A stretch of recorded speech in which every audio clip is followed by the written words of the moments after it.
What I cooked இன் அ டே பார்ப்போமா. நான் வந்து மார்னிங் பிளான் பண்ணது வந்து சுரக்காய் கூட்டு, அதுக்கப்புறமா சப்பாத்தி, மஷ்ரூம் கிரேவி.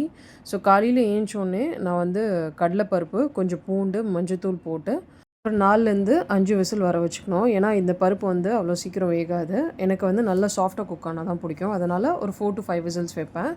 சுரக்காய் கூட்டுக்கு வந்து ஒரு சின்ன வெங்காயம், ஒரு சின்ன தக்காளி, புளி வேணும்னா நீங்கள் சேர்க்கலாம். நான் புளி சேர்க்காம தான் பண்ணியிருக்கேன். பருப்பு பார்த்திங்கன்னா வெந்ததுக்கு அப்புறமா நம்ம கட் பண்ணி வச்சுருக்க சுரக்காய், வெங்காயம், தக்காளிலாம் சேர்த்துட்டு கொஞ்சம் மஞ்சத்தூள், சில்லி பவுடர், குழம்பு தூள், தனியாத்தூள் சேர்த்துருக்கேன். ஸ்பைசஸ் வந்து நம்ம இஷ்டம் தான். இது எல்லாத்தையும் ஒரு வாட்டி மிக்ஸ் பண்ணிவிட்டு நம்ம ஸ்டவ்வில் வச்சுட்டு ஒரு விசில் வந்தால் போதும். நல்லா குக் ஆகிடும் உங்களுக்கு காய்கறி எல்லாமே. அதுக்கப்புறமா இதை தாளித்தா கூட்டு ரெடி. குக்கர் வச்சுட்டு நான் மஷ்ரூம் க்ளீன் பண்ண ஆரம்பிச்சிட்டேன். மஷ்ரூமில் எப்போவுமே வந்து நான் அந்த ஸ்கின் அதோட மேலே இருக்க தோல் வந்து உரிச்சிடுவேன்.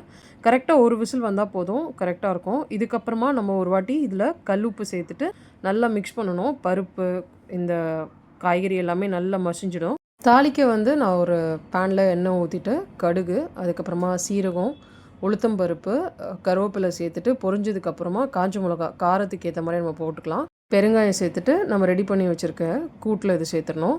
இது தேங்காய் ஆப்ஷனல் தான். தேங்காய் அப்புறம் கொத்தமல்லி சேர்த்தா கூட்டு ரெடி. மஷ்ரூம் கிரேவிக்கு வந்து இது சப்பாத்திக்கு தொட்டுக்க பண்ணேன். ஒரு வெங்காயம், ஒரு தக்காளி, கொஞ்சம் பூண்டு, கொஞ்சம் இஞ்சி. மஷ்ரூம் வந்து ஒரு 200 கிராம் இருக்கும். ஒரு பேனில் எண்ணெய் சேர்த்துட்டு ஒரு பட்டை, 2 கிராம்பு, ஒரு ஏலக்காய், கொஞ்சம் சோம்பு சேர்த்துட்டு பூண்டு அப்புறம் இஞ்சி நல்லா வதங்கணும். அந்த பூண்டு நல்லா வதங்கினதுக்கப்புறமா நான் கருவேப்பிலை சேர்த்துருக்கேன்.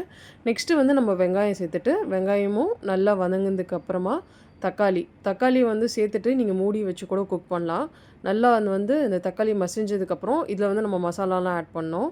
இதில் வந்து நான் கொஞ்சம் மஞ்சத்தூள் ஆட் பண்ணியிருக்கேன். இது வந்து ரெட் சில்லி பவுடர், குழம்புத்தூள், தனியாத்தூள் எல்லாத்தையும் ஒரு வாட்டி நல்லா மிக்ஸ் பண்ணிவிட்டு இதில் தண்ணி சேர்க்க வேண்டாம் ஃபஸ்ட்டு. அதுக்கு முன்னாடி மஷ்ரூம் நல்லா சேர்த்துட்டு மிக்ஸ் பண்ணணும். ஏன்னா மஷ்ரூமில் வாட்டர் வரும். கொஞ்ச நேரம் மிக்ஸ் பண்ணனாவே நல்லா தண்ணி வந்து மஷ்ரூம்லேருந்து வந்துடும். அதுக்கப்புறமா வந்து நம்மளுக்கு திக்னஸ்க்கு தகுந்தபடி தண்ணியை ஊற்றிட்டு தேவையான அளவு சால்ட் சேர்த்துட்டு மூடி போட்டு குக் பண்ணால் மஷ்ரூம் கிரேவி ரெடி.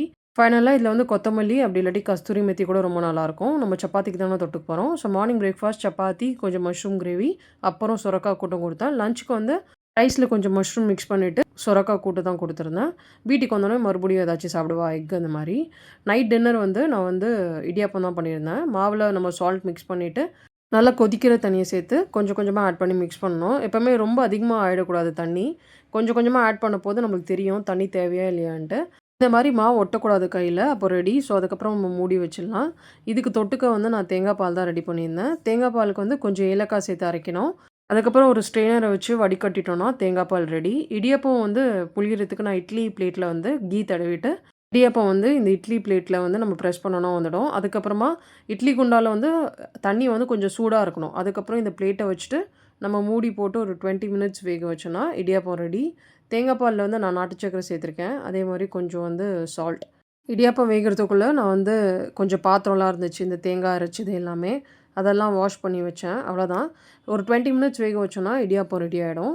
நைட்டு வந்து சாப்பிட்டு முடிச்சுட்டு நான் நெக்ஸ்ட் டேக்கு வந்து வேர்க்கடல ஊற வச்சுருந்தேன் குழம்பு வைக்க. அதே மாதிரி சோளத்தில் வந்து நம்ம தோசை பண்ணலாம், இட்லி பண்ணலாம், நல்லாயிருக்கும். அதுக்கு வந்து மாவு வந்து நான் நைட்டு ஊற வச்சேன்னா காலையில் அரைப்பேன். ஸோ காலையில் வந்து ஒர்க்லாம் முடிச்சுட்டு குழந்த ஸ்கூலுக்கு அனுப்பிச்சிட்டதுக்கப்புறம் தான் நான் அரைப்பேன். அவ்வளோதான் இந்த டே.